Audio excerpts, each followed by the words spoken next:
Welcome back, business entrepreneurship students. This is Mr. Heel with a video lecture on chapter 18.2, motivating employees. So take great notes, make sure you follow along in your book. And I don't have many slides, but I'm going to definitely editorialize around them. So pay attention and you'll do well. So first off, you can read, here's the section objectives here. Motivating employees is absolutely one of the more critical things that you will do as a manager. The main idea here is that there's a series of things you could do to help employees within the context of motivation. So if you have a motivated workforce that's happy to be there, they really want to be there, they want to contribute, they want to be on a highly performing team, they're going to do better work and they're going to do more of it. So it's just one of those critical things that you can get so buried in the work that you forget to do, especially if you're a manager. Okay, and so some really cool vocab here to know. Theory X, Theory Y stuff, motivating factors, that kind of stuff, hygiene. That's really important, hopefully you understand. And then you can go through the rest. But let's just start by talking about how managers influence motivation. And so to kick this thing off, it's going to all be about communication.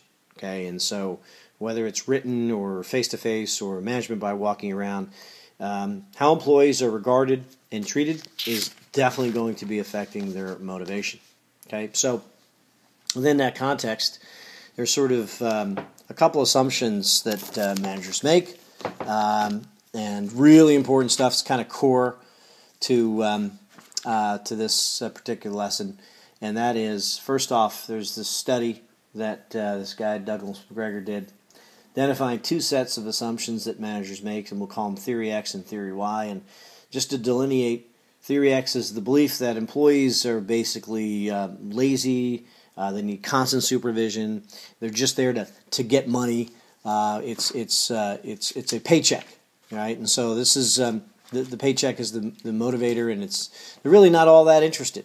Okay, and so that's one of the assumptions that you need to make and try to understand your employees. Are they Theory X ones? The other ones, Theory Y, is sort of much more opportunistic and certainly positive, and that's the belief that employees are responsible. They like to work. They want to get some intrinsic rewards. They're self-motivated. They're genuinely interested in their role, and they're just interested in getting better, and they're interested in helping others. Again, the highly performing team stuff. So Theory X and Theory Y are different, but this is sort of some assumptions that you can make about understanding your employees. And then part of that then is these factors of motivating. How are you supposed to motivate them? Okay, and there's this hygiene thing, and there's this motivating thing. So the hygiene thing is really simple. Money, working conditions, company policies, the basic stuff are factors that do not really improve situations. They could hurt them, but certainly they should be in place to not make things any worse. Okay, so just hygienic, and that's kind of where this comes from. Not necessarily a great motivating factor, but it is one of those that you have to have the basics. If the core is rotten and the apple looks shiny, it's not going to be very tasty when you bite into it. So you need to have hygiene factors that keep situations from getting worse in conditions like money and working conditions, company policies that just upset people or even kills them. But the real key, the Theory X keys here, the motivating factors, are such that things like achievement. Is someone motivated to achieve beyond what they thought, and are they getting recognized for that? Do they have the right kinds of responsibilities? Do they get added responsibilities that keeps them sort of challenged? Can they advance? Can they grow? And you need to understand what motivates that employee to understand what growth is. And the reward from doing the work itself, is it positive? Is this what you really want them to do, and are they doing it, and do they enjoy doing it? Okay, really key. So Theory X, Theory Y here now applying to these factors of hygiene and motivating. Really, really important stuff. Well, how do you maximize employee performance? Okay, so a couple ways to do that. I'm going to go through these one by one, so just really pay attention. Take some great notes if you like. But here's a list that the book comes out with, and I'm just going to walk through them. So number one, of course, is provide meaningful work. If you go back to motivating factors, this is key. Okay, so employees who are motivated by the work, they really treat it specially, right? They take pride in it, and so if the job is meaningful, this is going to provide those feelings to that employee, right? And if you're not getting that out of the employee, if they don't feel it's meaningful, one of the things a good manager needs to do is consider redesigning the jobs, right? And the book goes through some of that. Another sort of motivator is flexibility in scheduling. What's interesting is that I had this for the longest time, and we called it FTO, flexible time off, and it really wasn't that much time off. It was, I could get 2 hours worth of work done at home, but it would take me 4 at the office. So the question is, what's more productive? And flexible time off really means sort of trusting your employee, but things like telecommuting, right? And what's telecommuting? This is the ability to sort of not be in the office, but use computers and the internet and cell phones and smartphones and overnight delivery. In other words, you could do some things being away from the quote-unquote office or workspace and get lots of done. So telecommunicating is a big part of this.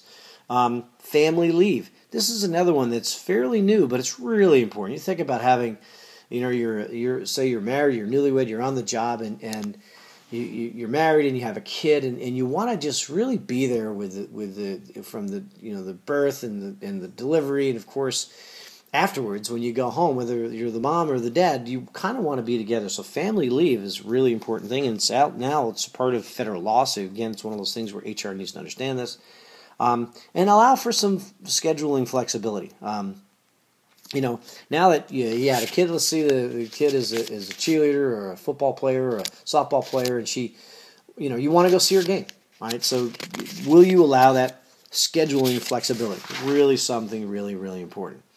Another thing you want to consider is get employees involved in the decision making. This is the whole idea of continuous improvement. Very, very well known now, but not a lot of companies do this.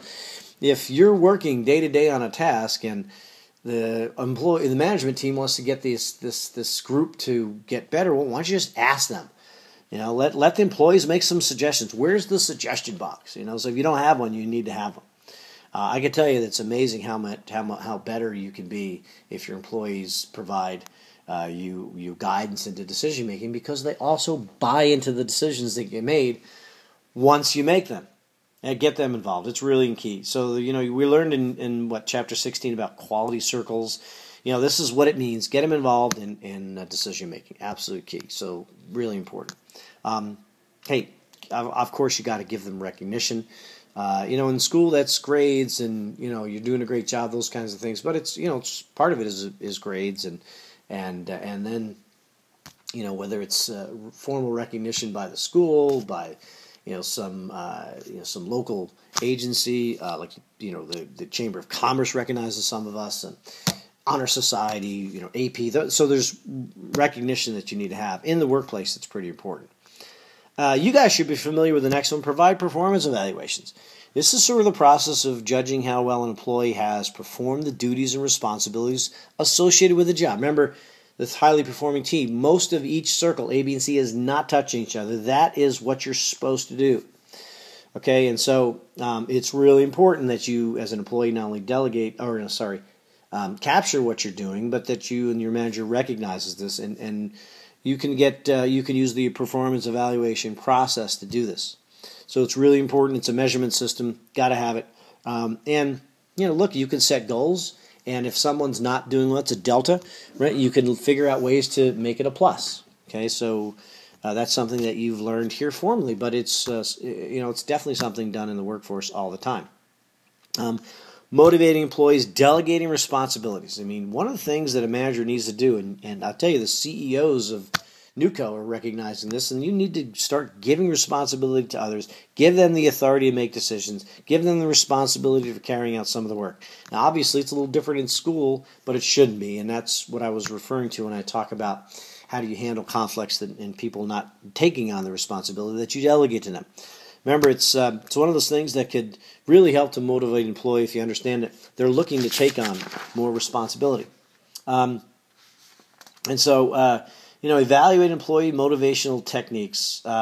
This is bringing us all together, but at the bottom line is that the motivating techniques, it does require a large commitment of time. So the CEOs will know that now being a manager of others really requires a lot more time than just getting your fingernails dirty and doing the day-to-day tasks, right? So you have to work as a motivator. It needs to be revised. You need to make sure it looks like you're getting the right return. What are the costs to do this? And there's always a way to get something done better.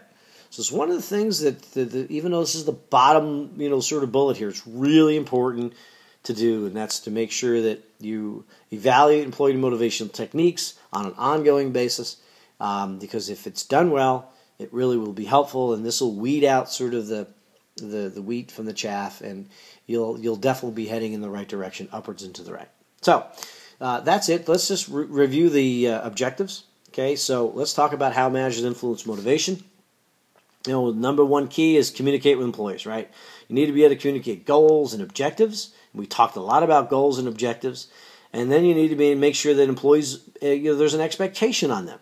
So if you now are part of it, you know that I provide some expectations on you all the time.